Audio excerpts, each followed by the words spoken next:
Всем привет! Хочу показать стук подвески Renault Scenic 2.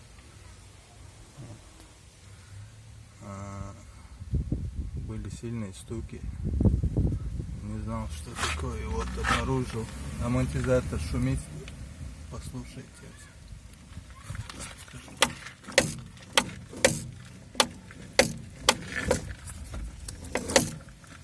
При повороте и накочка очень сильно отдает звук.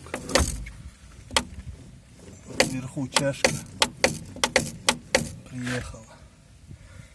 Еще вот заменил втулку рулевой. Сейчас вроде бы люфта нету. Втулки заказывал на eBay. Сейчас покажу. Вот такая втулка.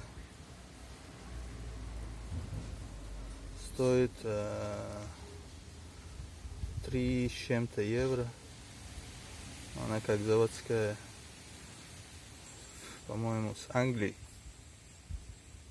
Я заказал 2 за 6 с чем-то. Если кому интересно, спрашивайте, ссылку скину, где заказывал.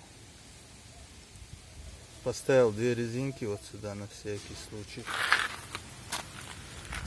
Сейчас размер не могу я вам сказать. Ну, вот такие резинки, 2.